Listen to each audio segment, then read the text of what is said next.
When there's no more room in hell, the dead will listen to Bloodfest, the podcast.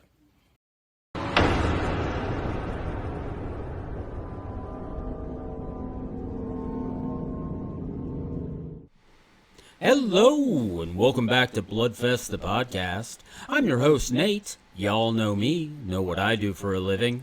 I'm joined tonight by my good friend Joey, who's directing over here off screen. How are you doing tonight, Joey?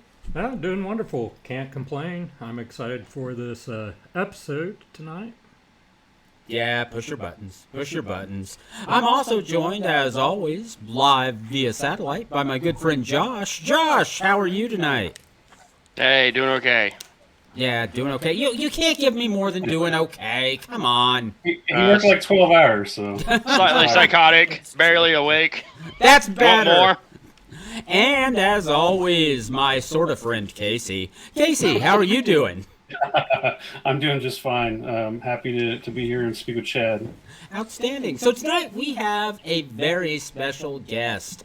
Chad Crawford Kinkle, the writer-director of Dementor, Jug Face, and Organ Grinder.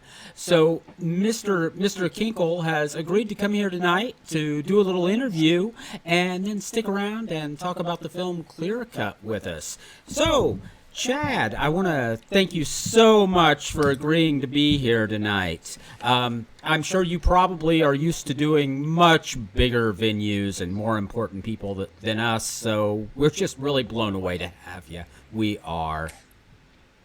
I appreciate that. So I like to just jump right in, and I start with a pretty general question. So did you always want to be a filmmaker, or were you drawn to film because you had a specific story that needed to be told? I was just the art kid, and I always loved movies and horror movies. And I was making. Of course, I grew up in a very small town in Tennessee, and I didn't know where movies were made. I thought that they were just made in Hollywood, and so I never thought that was a real profession, other than the fact that in high school I had bought Tom Savini's makeup effects book. And so I was trying to recreate, his effects. And my friends and I, we had, my parents had like a VHS camcorder that actually my grandparents had bought. And anyway, so on the weekends I was already making, really bad, cheesy, horror things like vampire stuff. We had a character that was called Microwave Man, and he was like a Jason character, but it was like a generic Freddy mask. And we would someone would wear like a camo jumpsuit and then wear the mask. And that would be the Jason character. And we would throw this body out the window of the car. We were just like doing crazy things. So I was already very, very interested in it. But like I said, I was just like the art kid and had no idea how movies were really made. And when I went to art school, a guy he was actually older than me, that was in my collection of roommates. And he was already in the film program, and I was just like, "Holy shit! I can like learn to make movies here." And I was like just blown away because I watched his first project, whatever he had done, and I was like, "Oh my god, this is like what I was already, making." And so then it just was like, it was just full blast from then on. I was like so engaged with all the classes, and I just found my place immediately. Where when I went to college, I didn't know, I didn't know what I was going to do, like what discipline, 3D painting, whatever it was going to be. I didn't know, and it's funny because my art in high school was all horror related. Very much ripping off different things. Like I had this one project, and it was just a radial design. So that's just it kind of goes out from the center. And so I did this like 6-foot size face, and I did like a rat coming out of this guy's mouth, and then his skin's being pulled by these rats, at each part of the skin. And I carried it into school like this. And the funny thing is, my girlfriend at the time, her and her grandmother prayed about me after that. So I was always, and then we did this we had to make like a paper mache pumpkin, and so of course I had it being ripped open, and the different panels had different Hellraiser-ish things going on. So I was always drawn to horror for sure. And just landing at a college that had a program that I could learn it was just, I didn't know it was there, and it was the perfect thing for me to kind of get into. So from then on, it was just about making the movies that I want to make. Yeah. Hey, Chad, I want to ask you, all of us who are in the horror genre, we had some sort of movies, favorites that we grew up with. Like I like the Poltergeist, The Exorcist. What were some of the horror movies you grew up watching? It was actually a lot of different things because there was a show on USA called Commander USA's Groovy Movies. Mm-hmm. Yep.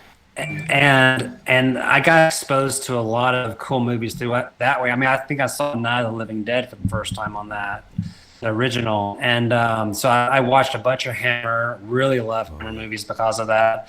And I like everything from really bad B movie stuff all the way to just slick Hollywood horror. So it was just, I had a lot of different movies that I loved. From like Vamp to whatever, Chud. I loved Chud when it came out. When it came out, the kids in my neighborhood, they played a game where they pretended that behind their house there was these planks on the ground, and there was a tunnel that they can go into, and there were the Chud kind of creatures down there, and they would stage these elaborate things where I would stand in front of the house, and they would be screaming behind it and come running out of the creek and saying that they were down in the tunnels, and I was like, please let me go down there. And they're like, oh no, you have to get a really big shot to go down there. And I was like, give it to me, I'm ready. I was just always into it. But I don't know, like one of the things I saw early was like The Howling too. Oh. And it really affected me. There's a scene where she's hiding from one of the werewolves, and Diaz, and it's like outside against like a deck or something, and she's behind a piece of wood, and the werewolf reaches in and she slices the hand off. And it freaked me out so bad that severed a hand. And I would go on to be in school and read Freud and read about castration anxiety. And I was like, that's what it was. That's what it freaked me out so bad. And the cool thing was when I was touring with Jug Face to the festivals, I was in Spain, and I got to tell Joe Dante that story at dinner. It was like full circle for sure. That would be amazing. The first real the time I remember being scared first was A Wizard of Oz, and it was not even the witch; it was the monkeys. Oh, the monkeys to me were so terrifying. That's the first time I really remember being just kind of shook. And even before watching the Commander USA stuff, I guess I would just find movies to watch like that. And I had these bigger size Legos. I don't remember what they were called. Duplos. And I made a mask to wear to not be scared. And I'd sit there and watch whatever the horror movies were.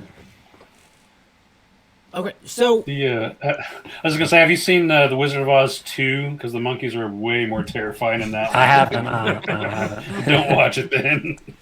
So I was going to ask, so you talked about liking a lot of different types of horror, which honestly I feel because I'm kind of a generalist.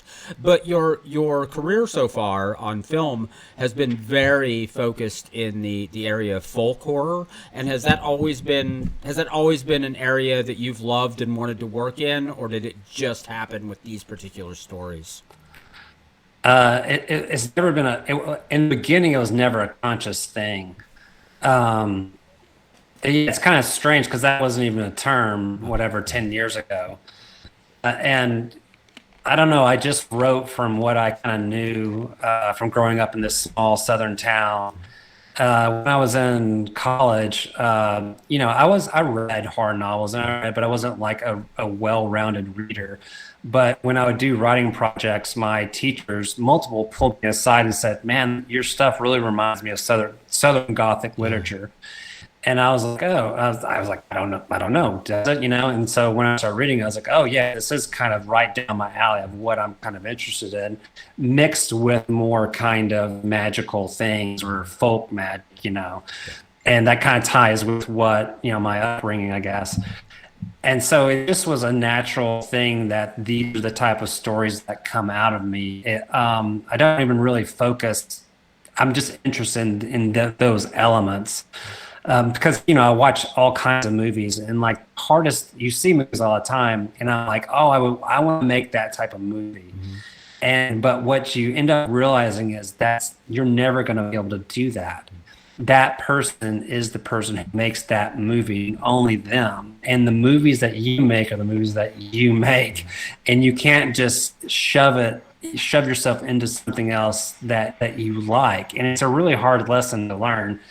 And you can tell when filmmakers do put themselves in a position because it's a very fake and not authentic, and you can tell it. So it just was a natural thing for me to kind of like pull from. Oh, okay, that's interesting. So, Dementor, your more recent film, features your sister as one of the main actors in it, and I was very curious about the genesis of the story in the film. So did you have a story and you thought, I can feature my sister in it, or did the story begin with the desire to involve your sister and to create better and more representation for people with developmental disabilities, or how did it come to be? How did it start? Well, I mean, yeah, it's kind of a bunch of things. Just being in film school, I always thought about doing some like a documentary, because I learned documentaries, when I was in film school as well. And but then I thought, what story would I do that would be interesting? Like, I'm not going to make a movie just for people to feel sorry for my sister, and that would be the student film, right? Yeah. And of course, yeah, I mean, it bugged me as a kid growing up and seeing, not that much representation of people like my sister. And even when there would be a Down syndrome actor, they were very high functioning. And that drove me crazy, because really in the community that I knew, that was very rare. Most people have Downs or, much less functional than that. And so, and obviously it's not because, I was trying to hold back this representation. It's a practical thing. Like, you have to meet your days, you have a budget, you have a time schedule. You can't have people on set that are not going to do what you need them to do easily. I mean, it's just, basics. And so there was that, always that desire to do something with her. And I thought, and then just eventually, I guess I'd watched The Tribe. I don't know if you've seen that movie, The Tribe. It's like deaf kids? Yes, Yeah. deaf kids set in a deaf school, all deaf kids, all non-actors. Once I saw that, it just like really popped in my head. I was like, oh, my sister's environment. I can do a movie there. That would be really interesting. And and so I thought, then I'm like, well, what kind of movie? And I was like, my sister in a horror movie, just like, to me, that had like energy to it. Like, how was I going to pull this off? That seemed like something to try to do. And so I kind of thought about it in terms of documentary in the beginning, like a fake documentary, not necessarily found footage, but just I would follow her around for like a month or so, and then try to cobble together story bits to then add to. And then I realized, no, I don't have any money, because I funded that movie. And so I was like, I only have X amount of dollars to make this movie. So we're going to have to do it in a normal 14-day, budget, and make it, straight, not a documentary. Yeah. And so like the idea outside of just, using my sister, it's like, when you live with someone like that, you're always seeing how the rest of the world kind of reacts to her. And you, like in her facility, they, you know, there's like an organization that controls that center that she goes to, and they come up with new rules every year because they're trying to make things better for their clients. And they're always trying in their mind, trying to do things that are positive for them. But sometimes the ideas of that they think would help actually hurt. And so, like, for instance, they came up with an idea that they didn't want the people, the clients, the common clients, to be in the center all day long because they want them to be visible in public, which I agree with. Yeah, but they came up with a rule that, okay, they had to be outside the center for 6 hours of the day. That's most of the day. So they come to the center for an hour, are gone for 6 hours, and come back for an hour. Now, the reality is that most of these people, even my sister, are not that mobile. So you're asking them to be physical in a way that's uncomfortable and tiring to them for the full week. And so what would happen is they would be, on the weekend, they would just let them stay in their pajamas at a house and just hang out because they were so tired from the week of being drug around. It's almost cruel, honestly. Yeah, I don't even think I go out 6 hours a day. Right. So that was sticking in my brain, and just the overall idea of the overly compassionate people, their desire to help can hurt a lot because a lot of times they're blind to all the issues, you know, or the realities of a situation, and it's not really realistic. And so that's kind of how, you know, it started in my brain. Okay, well, I actually enjoyed hearing that. So I really liked that Dementor gave us more and better representation. And that's honestly lacking in Hollywood. And I've noticed that when you do see people with developmental disabilities, either, as you said, they're incredibly high functioning, or they're treated almost like magic totems. You know, Right. Yeah, and I honestly hate that. I have an uncle who is developmentally disabled, and I hate that sort of representation. How important is it to you that we actually find a way to get Hollywood to change it and give us better and more realistic representation? And do you think we can get them to change that? Yeah, I mean, you know, times change and people get sensitive, and Hollywood's always going to bend to the will of the ticket buyer. So I think that will change over time. Like I don't just on one hand, I don't have a huge problem with a Down syndrome character being magical in a way, you know, like on just its face, you know, the fact that they're always presented like that is troubling. But, you know, I think I could write a cool character like that. And because like even with my sister, there's been like these moments, I'll tell you this, that I don't know what it is. It's probably isn't anything, but for instance, my sister kind of cut through tensions in a way that we as normal people that have grown up in a normal way are held back. Like there's a story where my parents went to visit someone in the hospital and they were all not knowing what to do, not knowing what to say to this person that was in the hospital bed. But my sister just ran up and like held a person's hand and did all these things, and the person just lit up. And that's kind of magic in a way that she can see what needs to be done in this moment where the other people couldn't because of whatever the reasons. And so that's like a cool moment that, you know, or my sister, when she goes into a restaurant, a lot of times, which was really embarrassing as a kid, she runs up to some random stranger to say hi to them.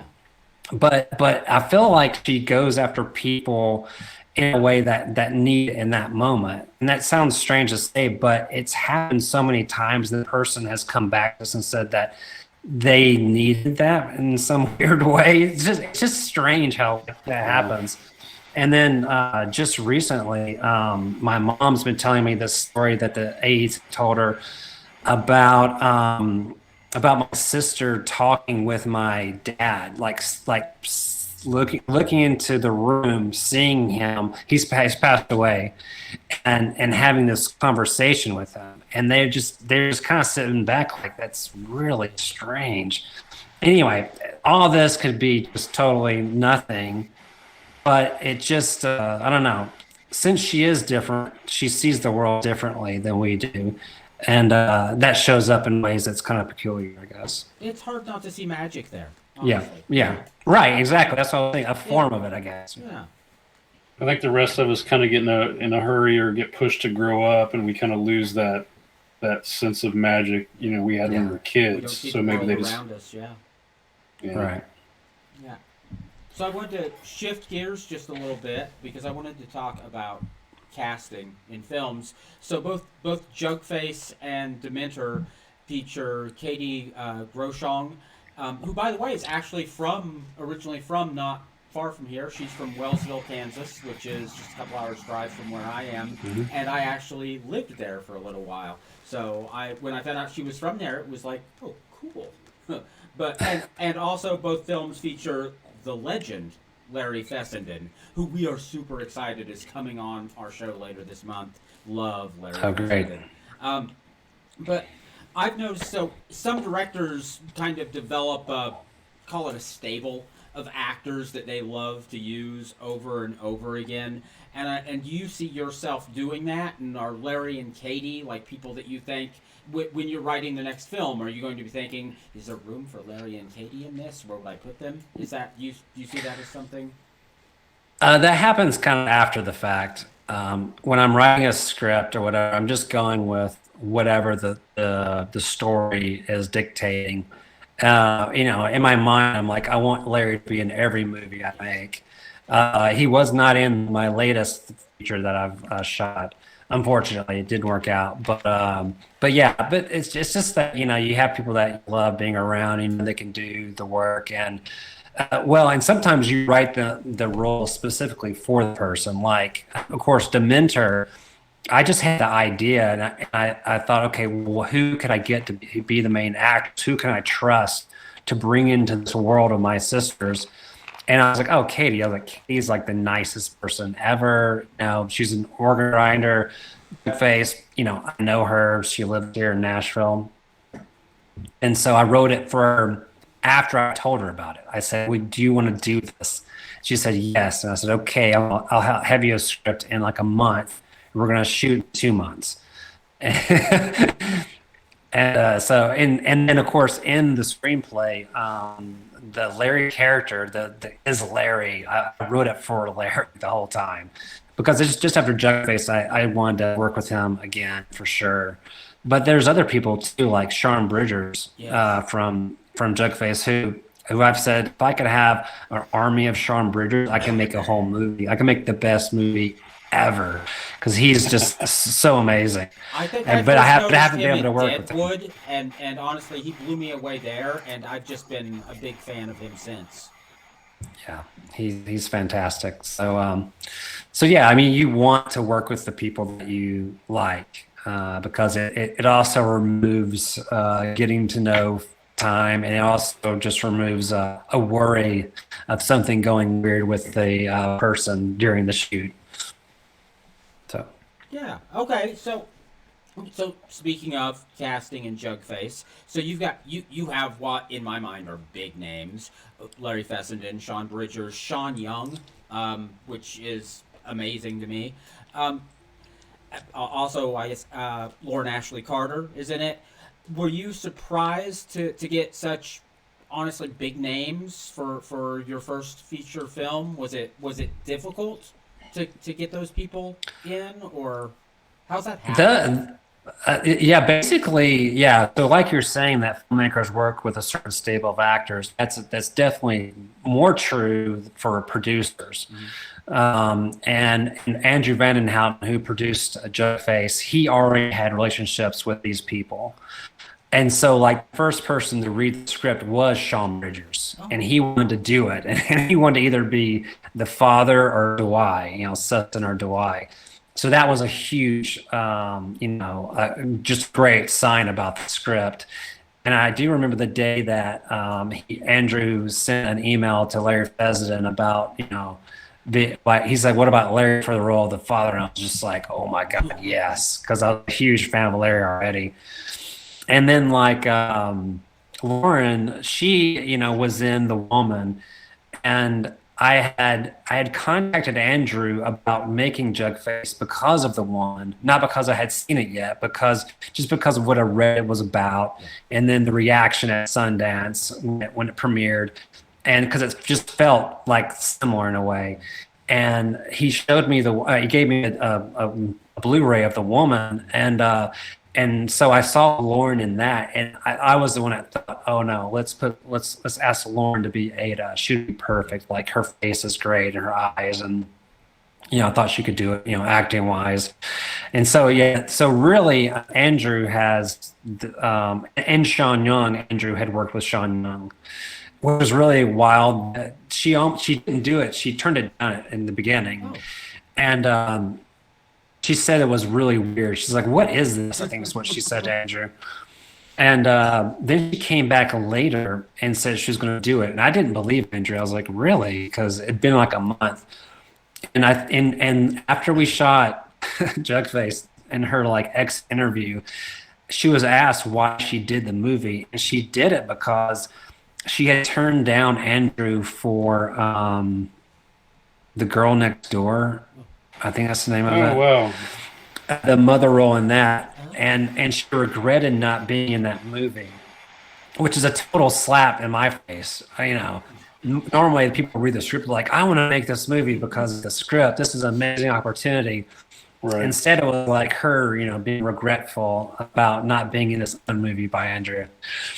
So, anyway, it was just of course, it was a strange journey. I was going to say, you can't expect the normies to get the world we live in. So that's true. That movie was that's the one with the girl tied in the basement, right? Yes. Right. Yeah, or at least one of them, because I know there's like two of them with the same name, I believe. Yeah. Okay. That's a horrible film. I mean, it's a good film, well made, but it's a terrible story. Oh my God. Yeah, it's rough. Yeah. So for the audience at home, we want to play the teaser trailer for Jug Face. So, Mr. Director, can you roll that footage? The pit has spoken. It is an honor to be chosen to be with it in this world. You know that. But without the blood, the waters of the pit would heal no one. It's awake.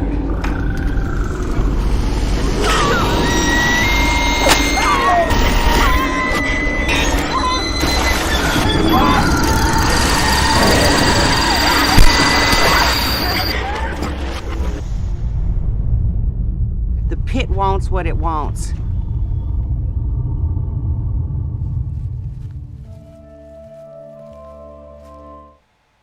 Oh, I love that trailer.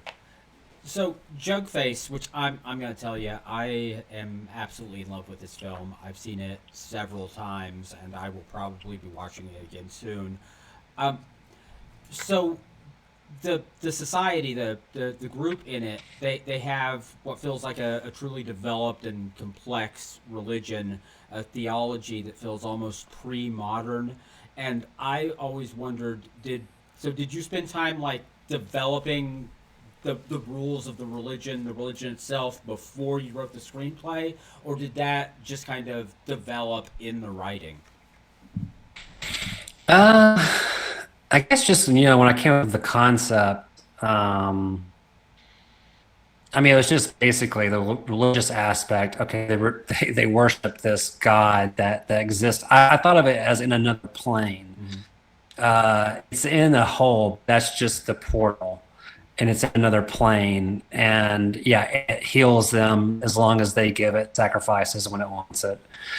And so it was just simply that for me. And the idea for it, it just came from there's their face jugs, which is the name of the folk pottery, and I had seen them in a museum in North Georgia where my wife's family lives, and I was struck by how awesome they were. And just walking around the exhibit, I was watching a video of one of the potters talk about making the jugs, and I just in my mind saw a possessed potter making a jug, or actually, getting in a hole and getting the clay out, and hearing these whispers, and then going and sitting in front of and making the pot, and it be someone that he knows. And I thought, oh, that person needs to be sacrificed. Like, I came in with that just standing there, and I was like, oh wow, that could be a cool movie. And the first time I started to think about how to write the story, I was like, well, I'll just have, the classic setup. Someone comes into the town to do something, a reporter or whatever it is, an outsider, and never felt really that great. And, I just wanted to tell it, from the person who would suffer the most in the movie, emotionally, because just in general, you're going to experience the emotions of the main character, as an audience. So I was like, okay, I think it'd be really cool just to drop in, and Ada is the main character. You don't know what the hell's going on, but you're going to figure it out as the story's told. I love the way it develops, because we kind of start, it almost feels like we're starting in medias res, like we're right in the middle of it, and we're lost at the beginning and kind of have to fill our way out as things happen. And so I was going to ask, and you already did it, because the face jugs have a long history, lots of cultures, but most interestingly to me, in the American South, enslaved people made them. And so I was going to ask if any of that fed into it, but it looks like you're well aware of the history of face jugs. Right. Yeah. I mean, like I said, I saw them in the museum. I wanted to buy them immediately. And then I read the two kind of main books about face jugs in America as I wrote the script. And I was researching potters at the same time to do the work for the movie, as well as just buying the different families, because there's all these different families that I can look at a face jug and tell you what family did it, if it's from one of those. So anyway, so I got really deep into the history of it, and Okay. So I was going to ask, so Jugface and to an extent Dementor as well, deal with kind of insular backwoods cultures. So personally, I love that. My people immigrated from Scotland into the mountains of Arkansas, down in the Ozarks, and so I come from hill people and backwoods people, and honestly, I've been in places that I recognize when I watch Jugface. I see that and I'm like, I know people who live in places like this and act like this. So I was curious, mostly because a lot of folk horror seems to comment on the belief systems, seems to judge the belief systems they show. But I never felt like Jugface was judging what these people believe or their religion. It's really just it seems like the film is presenting it. We're going to make our judgments. So I was wondering, do you have experience? You're from Tennessee, so do you have experience with like Appalachian culture and things of that nature, or is it something you've just been interested in and learned about in order to write in that area? No, like I was saying, the town I grew up in, the whole county is 30,000 people. And so there was all these different offshoots of Christianity, smaller sects, like, the ones that grow really long hair. My best friend's mom had to speak in tongues when she was 16. There's snake handlers. There's also beliefs about, just different types of like boogeyman or witches, and just all kinds of stuff is just prevalent in that culture. So I don't know. I just don't. I know a lot of different people, I guess. I've grown up with a lot of different people, and I've met a lot of different people just, growing. And so I just have never tried to take their word or whatever, see the world through their eyes as much as I can. And so when I write these characters, that's the whole goal, is just to present them as normal people viewing the world in a specific way. And so that's why, hopefully that's why that, they don't seem like I'm judging them very often. They're always trying to do what they think is right, and just like we all are. Yeah, we're all the same. We're all the same. So I was going to say, what's next? But you mentioned that you've already shot something. You have something in the can. What's coming? Can you tell us, or is it a secret? Yeah. Well, I can just tell you, it's another folk horror that I shot in Alaska. Ooh. And so a new setting for me for sure. It's kind of a spur of the moment type of opportunity. And we still have a little bit more shooting, but been editing for months on it. So hopefully next year it will be in festivals. Outstanding. Well, I'm very excited to hear that because I've been waiting for something new because I've been a fan for a while. I know these guys are too. So before we move on to the next part of the show, Josh, Casey, Joey, do you have any more questions for our guest? Yeah, I've got something. I'm just curious, what new movies have you watched recently, or at least movies that are new to you that really stood out, something you really enjoyed? I'm gonna have to look over to my movies that are sitting over there.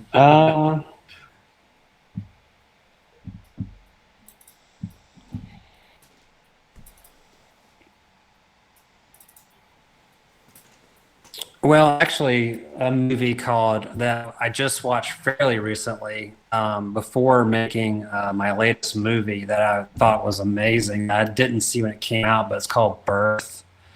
It's got Nicole Kidman in it. Oh, and it's the director of Sexy Beast and Under the Skin. It's absolutely amazing. Shot in New York. It's so twisted. I don't think I've seen that one. I don't even want to. Yeah, it's like basically she has a real. I'll just semi ruin it here, but she's a lady in New York. Her husband has died, and then a boy shows up saying that he is her dead husband, and he knows all the stuff about her that only the husband knows, and it is dark. It's really great. Yeah, I've seen the trailer for that. Yeah. I completely forgot about it. That sounds awesome. Yeah. It is awesome. So both it's a Sexy freaking Beast great and Under the movie. Skin are both amazing films. Yeah, I forget the name of the director, but he's phenomenal. I mean, Jonathan Glazer? Yes, right. Yeah. So check that out for sure. Birth is. I don't hear people talk about it enough. I don't ever hear people talk about it. But yeah, my DP Jeff Wedding, he had mentioned it, and I was like, oh yeah, I'll check it out. And that became kind of a touchstone for my latest film, just stylistically, I guess. Cool. And I was also curious, just what do you do in your spare time besides movies, or do you have any spare time? Yeah, I do a lot of stuff. I still skateboard. I do, since I'm from a small town, I still do sort of backwoodsy stuff. I'm a pretty avid hunter. If you could see my office, you'd see a bunch of deer heads in it, but you can't see it in this shot. Whitetail. Yeah, or whitetail. Whitetail, Yeah, we don't have mule deer in Tennessee, just whitetail. Turkeys, eastern turkeys. Because my mom, there's still the family farm that exists. So I've been hunting there my whole life.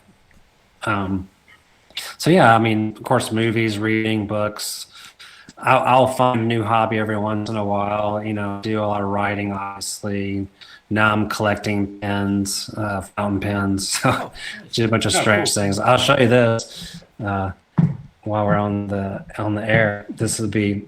Well, actually, I'll show you a multiple. This is related to horror too, so this will be cool. Okay, the first pen is this one is a Waterman 52 from 1915, and this is more than likely the type of pen or the model pen that Lovecraft used.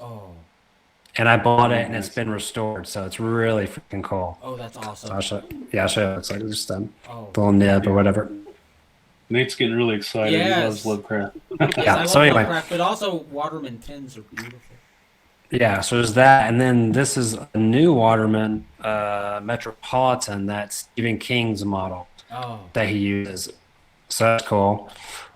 And then This is a kind of cheap pilot pen. I'm sorry, this is Metropolitan. The Waterman was a hemisphere. Joe Hill, Stephen King's son, writes with this. Pilot 823, Neil Gaiman writes with this pen. Now the best coming up. Okay. This is an Italian maker called Visconti, and this is the limited edition Dario Argento edition. Oh, Nice. Yes.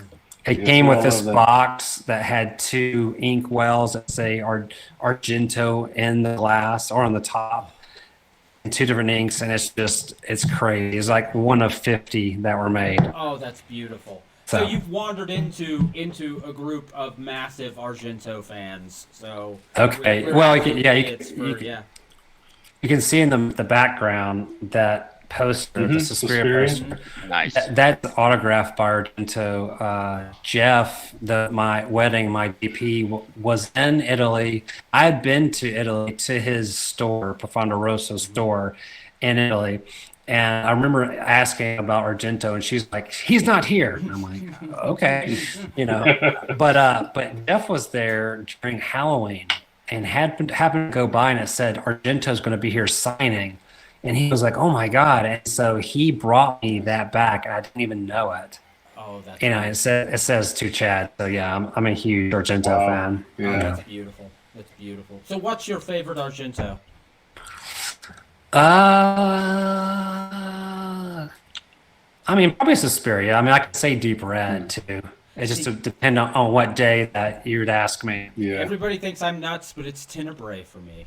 I think I like Tenebrae- that one, too. Yeah, I think Yeah. Tenebrae is just the best, and it's John Saxon. Honestly, it That's just true. adds an extra level for me. So I love John Saxon. I even love Yeah. him in things like The Bees. I've been when I edit in the program that I use, it can do a thing called scene detect. So I'll put in, like, I was just doing Tenebrae, and it chops it up by shots. So then I watch the edits and watch how it's structured basically, Oh. and I'll watch that for 5 to 10 minutes before I start my own editing session. And I was just watching Tenebrae, and now it's Suspiria. No, actually, now it's Inferno. Actually, Inferno is what I'm watching. I'd already gone all the way through. What was that one? I can't remember, but anyway. 4 Flies. Oh yeah, did you I see just want- Severin put out that beautiful edition of Four Flies on gray velvet? I haven't seen that. Oh, wonderful. We're all. I just watched that yesterday. It was pretty amazing. I watched it. Who about put a it week on? ago, Yeah. Severin. Yeah. Okay, Severin put it cool. out, Yeah. Cool. It was only available for what was it? 3 days, I think. Yeah. Yeah. Really? I Black assumed they're Friday gonna do sale. a standard edition at some point. Yeah. Yeah, it was crazy. So before That's cool. we start talking about Clearcut, Josh, anything you? You're on mute, Josh. You've muted. Why are you muted, Josh?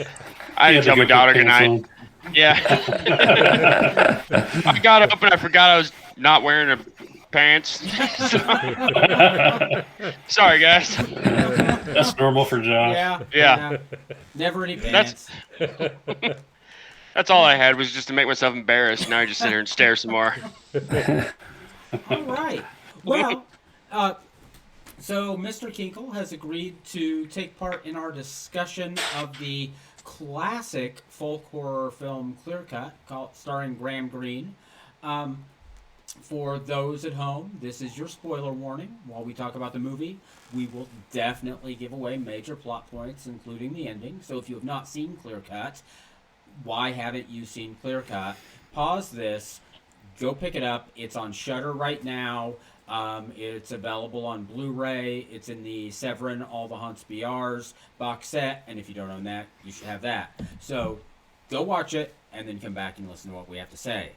Now that that's out of the way, the quick and dirty synopsis of Clearcut is there is a lawyer who is working for a group of indigenous people in Canada. Their forests are being cut down, clear-cut, by a greedy logging company. The lawyer's working to try to stop the logging, and he is failing miserably. He is there to speak with one of the elders of the tribe, Wilf, who he has become friendly with. And Wilf asks him to go into a sweat lodge with him to undergo a ritual and to pray about what it is he really wants. During the sweat lodge ritual, he has some strange visions in which he sees a man he doesn't know, Graham Greene. Later, he and Wilf are preparing to get onto a boat to head into town, and there's a man waiting to ride with them, and it is Graham Greene. He's introduced as Arthur, and he is a kind of interesting fellow right off the bat. He asks the lawyer, Peter, what have you done for me lately? And Peter's like, well, trying, but I'm losing. So Arthur, played by Graham Greene again, asks him, what should we do next? To which Peter, the lawyer, first says, I don't know, blow up the mill. And Arthur responds, that's a good idea. Do you think it would work? And then Peter suggests, maybe we kidnap the president of the logging company and skin him alive. To which Arthur responds, now that's a good idea. A short time later, Arthur effectively takes Peter hostage, and together they kidnap the president of the logging company. They take him out into the woods, where they treat him very badly, torture him a bit, and partially skin him alive. All this time, Peter is trying to put a stop to this and suggesting that he doesn't want it to happen, etc., etc. Wilf, the leader, shows up to drop a little wisdom here and there, including a rather cryptic story about Wisdajack, a trickster who people had trouble with in the past. It all comes to a head with Peter demanding of Arthur, what do I have to do to end this? Do I have to kill you? Arthur leaves a knife where Peter can get it and tells him, when you use a knife, you have to get right in between the ribs, because if you don't, you just tear the skin. The guy will bleed and then get pissed off. The fight escalates. Peter actually does stab Arthur. He grabs a gun and is about to shoot Arthur. Arthur smiles at him, but the gun misfires. Then Arthur walks into the water and disappears. So that is Clearcut, and honestly, that sounds like a lot of stuff happened in a movie, but it doesn't begin to touch what's going on with this movie. There are layers and layers of text and subtext. So I know everybody's watched it, and I first of all just want to ask guys, love it, hate it, what do we think? Casey? Yeah, it was really good. This was the second viewing. I've got that All the Haunts box set from Severin, and it's one of the films in there. But it's really, really good movie. It's not something I would normally enjoy, probably, because I like a lot of slasher films, and but you get a man's leg skinned, you get shot in the head. So that's when I started getting excited. When he started skinning his leg, I was like, yes, this is an awesome movie. Awesome. And then we got a couple cops that show up and they get shot in the head, and or at least one of them did, and you see all that blood splatter. But yeah, it was really good, and Graham Greene, he's amazing. I love Graham Greene. But I really enjoyed it. I would definitely watch it again. I'd recommend pretty much anybody to watch it, even if it's not something you normally watch. You might end up enjoying it. So before we go to anybody else, I'm gonna do something that has become ritual at this point. So Joey, do you like this movie? Man, I'm too busy directing and putting together a podcast. I don't have time for movies. He never sees any of the movies. So Josh, were you a fan? Yeah, I'd never even heard of this movie before, and you were like, we need to watch this, and I said, okay, well, you got Graham Greene, so that's good enough for me. Yeah. And yeah, the story was just awesome, and I'll definitely watch it again. So Graham Greene is just a selling point for me immediately. Yeah. Honestly, I saw him; he was on the case, and I'm like, that's it. It's worth it. So Chad, you suggested this movie, so I'm gonna guess that you're a pretty big fan. Yeah, I mean, I'd seen it a while ago, so I refreshed and watched it, and it's just a great movie.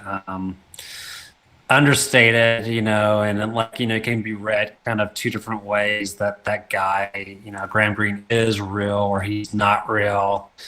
And, even though in a way in the very beginning, it bugs me a little bit when they set up that character as being supernatural.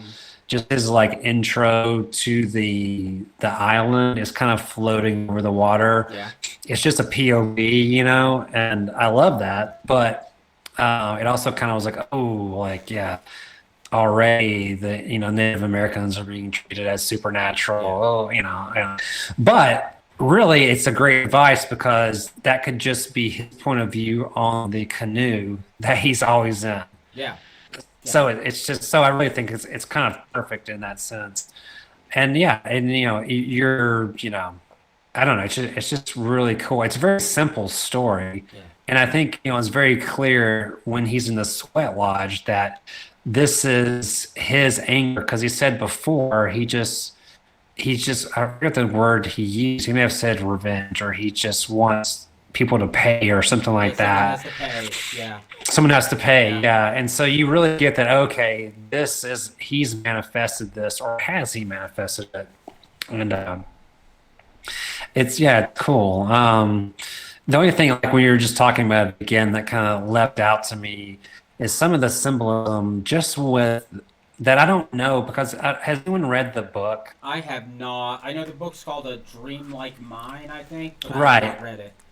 Is that written by someone who's Native American, or is it written by, just a white dude? I don't know. I don't know. So one of the things that I have had thoughts about. Well, so I hate to say it this way, but there is a trope referred to as the magic Negro, and right. It's part of me can see this movie as, well, he's the magic Indian.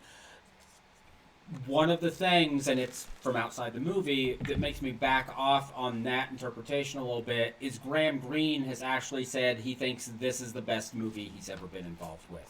So I don't think he feels that way about it, and so I lean toward taking his side on it, because God knows he knows more than I do. And I it works. He is presented well. Like his representation is perfect. And I think that's why it's authentic. And I think it works like that. So a lot of times people, say, oh, that's a trope, you can't do that. When people do things all the time that are tropes in real life. And so they wouldn't exist if people didn't do them. And so people have that criticism of Jug Face. Oh, they're just Southern tropes that you're doing. I'm like, no, I'm doing real characters, real people that also have this element that you're familiar with. Yeah. And so anyway, I think he's handled really well, and his character is. But I was talking about with the imagery, and it just made me think about Christian imagery twice in the movie, and that's why I wondered if it was a director's choice or it was in the novel. When Graham is like, he's on the boat with his arms out. Yes. That's a Christ-like image. Yes. And then when he dies in the end, it's a Christ-like image. And I think that in a way, and if we want to just leap ahead maybe and talk about what we think the ending means, I feel like there's some Christian kind of turn the other cheek. There's something with that relates with how the movie kind of ends. So and not to get too weird on it. So when he is lying arms out like this on the boat, I almost saw that as an ironic pose, and I think that reinforces for me when he says to the lawyer, "Your God." The one that, I don't remember how he puts it, the one who destroys our land or allows the destruction of our land or whatever. So he's clearly not a big fan of the Christian ideal. So that's why I kind of take that as ironic. The end, I don't know. I guess I didn't notice the it's the same thing again. Sinking in there. Right. So it just was interesting, yeah. Yeah, it is interesting, and I didn't notice it the second time, and so maybe that's why I didn't put as much weight in the first time. So for me, I always read, and I don't know if this is the right reading, but it's what I get. I always read it as an indictment of pacifism. That that we are learning that to win the war against evil men, sometimes you have to make people pay. You can't always just follow the rules, work within the system. Sometimes you have to fight back. You have to match their violence with violence. They're raping the land violently. You have to give them violence in return if you're going to get anywhere. Which is a dark and rough thing for a film to say, but I always feel like that's what it is saying, at least to an extent. But in the end, do you think that's what it says? Like in the way the movie ends? So the ending I is feel like, interesting during because it's ambiguous because we're seeing Peter and Wilf be arrested, but Peter seems happy about it, honestly. Like he feels like maybe he has won something here, even though he's in handcuffs. So I don't know. I read the ending ambiguously. Well, the way I read the ending is that he has exhausted the need for revenge, the unfruitfulness of the act, that it wouldn't go where he needed to go. And so to not act, to not go for revenge was the point. That's what I got from the ending of it, because he doesn't win anything, you know. Yeah. He's going to jail and the other guy's getting off. And he's going to never convince the other guy of anything different, of seeing the world any way differently. Bud, So to me, that it was a different message. It was that revenge. While you would think it would be the right thing, because that's the whole story. Yeah. He wants revenge. Yes. And from the beginning. As So Will what says, would you get at? Hate and it was real. Right. Yeah. Right. So that's kind of like what I got from the end. That's why I was just wondering if it was written by a white guy and it had this Christian kind of stuff going on, or not, or maybe this is just a prominent. I don't know. And I'm certain I am absolutely tearing up the pronunciation, but the Whiskajack story, he is supposed to be a trickster, an agent of chaos almost. So if that is what Arthur is, and I don't think we can know for sure. Right. But if that is what he is, I don't know if he's even really trying to teach the lesson that we're learning, or if he's just trying to create chaos. Maybe. I feel like he does learn, the main character, Peter does learn something in the end, because there's obviously been a change in him.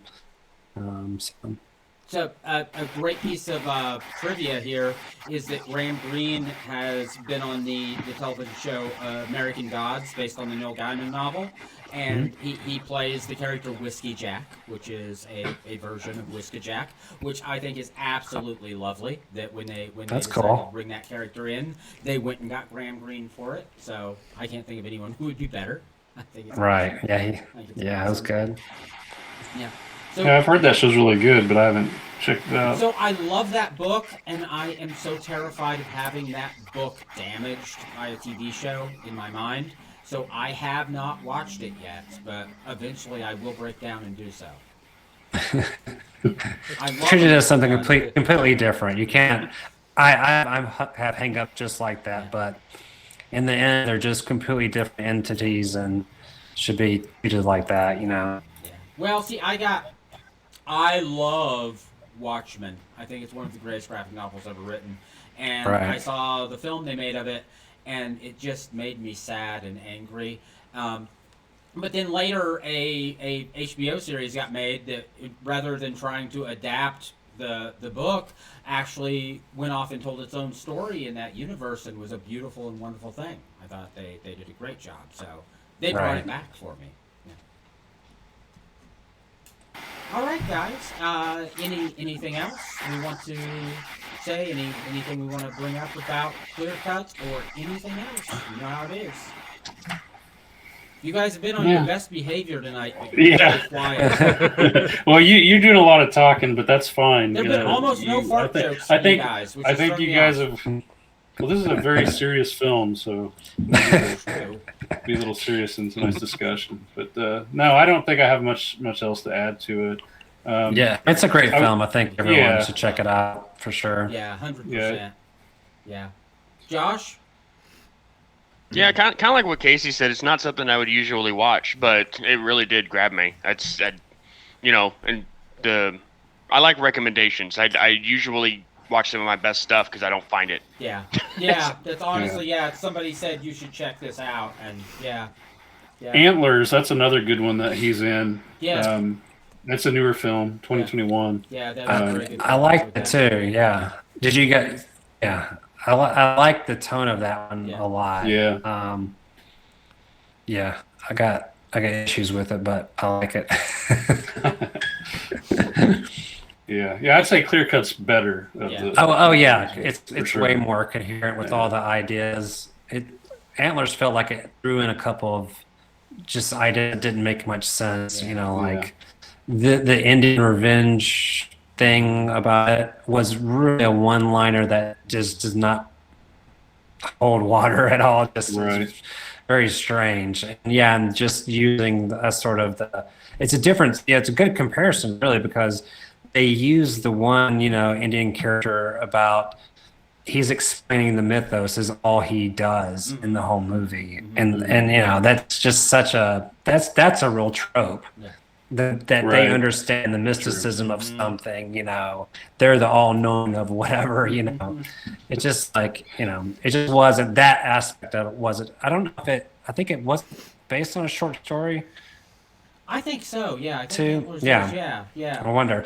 I mean, it's strange because like people are always like, this movie is a great script. Like they'll say things like that, and I always like laugh about that because it's really hard to know what the script was when you get to the final end of a movie, and to have something based on it, you really don't know because it's really if you read the script for Jug Face, it's very dark. It's darker than the movie, but that collection of actors could not go there as a group, so it lifted it up a little bit, even though it's very dark still. Right. And then of course, the way I directed it gave it a different feeling, than really kind of how I'd written it. I wrote it to be shot more like Dementor. Okay. But we had the tools to do it more cinematic, so I adjusted to that. Okay, and then the editing. Once you get to the editing, it's not a rewrite.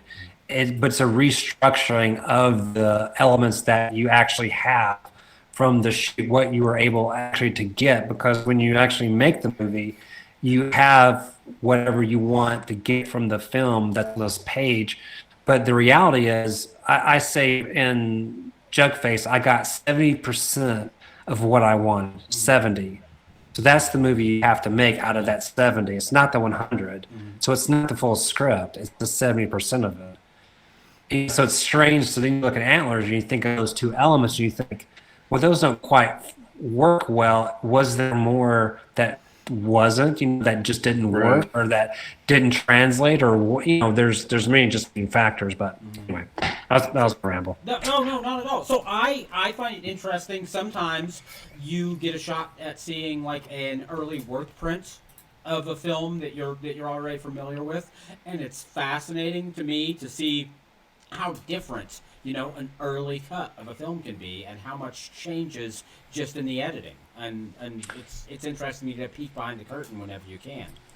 Well, like our first assembly edit, it wasn't an assembly edit. Assembly edit is just like all the shots, just thrown in, and it's the movie.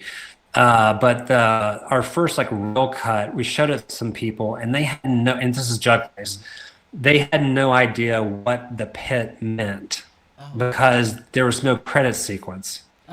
And I realized then, I was like, and I had the idea of the background history of the church, the Christian people and what happened. And I was like, oh, we need to have this animation first so that they understand that the pit is bad. But the first people who watched it just came over to the editor's house, didn't know that. So they just thought it was a hole in the ground. Oh. Whereas, everyone else who watches the film knows already that hole That's not going to be good. Yeah. Well, it's not the hole's not bad. It's God, so it can't be. As long as you feed it, then it's Yeah. It's true. Yeah, I mean, it's easy. Just I like every once in a while. Come on. right. Yeah, Throw some it's people in there. okay. Okay, all right. Well, once again, I want to thank you so much for being here, Chad. Big fans of your work. Cannot wait for the next movie. Honestly, cannot wait. Sure. Is there any chance that you might, after the next one comes out, that you might come on and talk about it with us? Yeah, of course, man. I'm always open to talk about horror movies and I love mine or putting people on the whoever's. spot. They can't tell me to fuck off, but it's... No. I mean, I really know, have a. I don't know how to call it an open door policy, but it's pretty much I'll do any interview because I just love talking about films and to whoever wants to listen. Well, that's outstanding. See, that's Awesome. the reason we do Appreciate this. it. We just like talking about movies. So, and That's awesome. and we discovered that we could get other people who are smarter and more important than us to come and talk about movies with us. So, it's awesome. All right, everybody. Well, for Bloodfest the podcast, I've been Nate. That guy down there with the big beard's been Josh. The guy with the little beard's been Casey. The guy who hides away from the camera has been Joey. And our special guest tonight has been Chad Crawford Kinkle. Our opening narration is done by Ken Faree. The music's done by us. And that's all there is. Catchphrase sign off.